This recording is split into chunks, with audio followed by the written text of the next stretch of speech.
Well, hey everybody, welcome back to Northwest Small Batch Brewing. I'm Steven, and today the question is, does the variety of two-row that you buy make a difference, like in your final quality of your beer?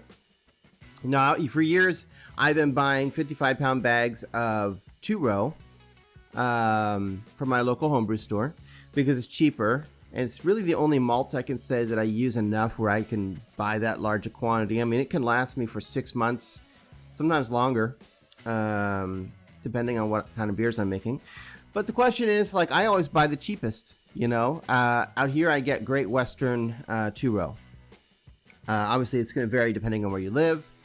But the question is, does it matter? What if you buy Breeze two-row? What if you buy Weyermann two-row? You know, I mean, there's lots of different companies that sell it. Does it make a difference? Well, before I get into that, make sure you take a look down below and hit the subscribe button if you want to be notified the next time I put out another video. And it helps, of course,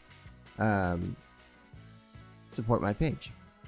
So, the interesting thing is, Weyermann actually did, a study on this. So, they took, I think, 4 different kinds of base malts, and they made beers with them. Now, the interesting thing is that if you look at the bag or your, container for your base malt that you buy, it does not list the strain of barley that is being used because they're not required to put it on there, and these malting companies generally don't put it on there. So there's no way to know what what strain they have in whatever you're buying. But basically, Weyermann used 4 different kinds of two-row with different strains of barley. And they made 4 Pilsners that were made up of 90% base malt, the two-row, 5% dextrin malt, there's several dextrin malts out there for head retention and whatnot, and then 5% acidulated malt. And then they had some really famous taste testers come in and check to see if they could tell, one from another. In fact, one of the famous taste testers was Charlie Papazian. If you're not familiar with him, he may have written a very well-known book regarding homebrewing. So, what were the results? Well, the results were very telling.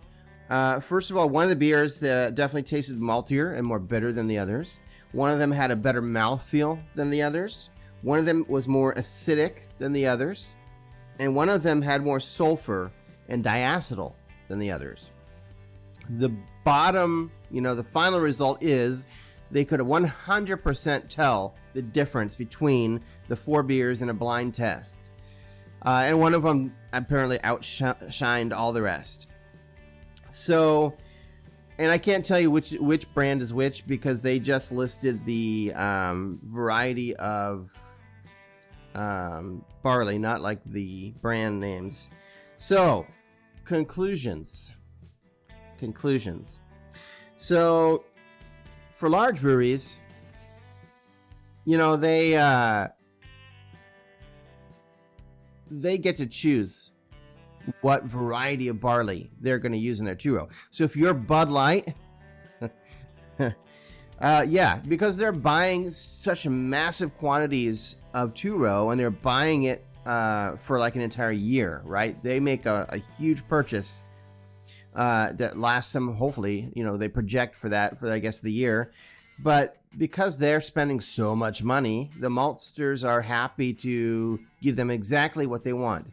And part of the reason is that is why when you drink a Coors or a Budweiser or whatever, it tastes the same. That's one of the reasons it tastes the same every time you do it, right? Because as homebrewers, we know just a slight change can make a difference in your beer. So how do these, commercial brewers always end up tasting the same? So we don't have that luck as a home brewer. Unfortunately, when we buy our grain, we're not buying it in huge quantities like that. And so we don't get to see what kind of strains of barley are in our particular two-row. All we can do is, try different brands. So my question to you, put it in the comments. is, do you consider the brand of two-row that you buy, or you just buy what's cheapest? And have you tried different brands, and is there one that you think is superior? Or do you have certain brands of two-row that you use for depending on what kind of beer, what style of beer you're making?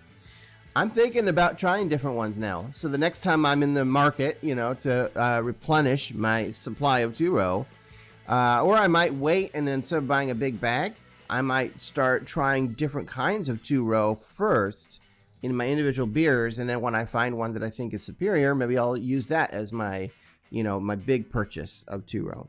Who knows? Either way, I find it interesting and curious what you all have to say. Hey, we'll keep this one short. Thanks for stopping by and watching my video. I'll be back soon for another one, and until then, keep on brewing.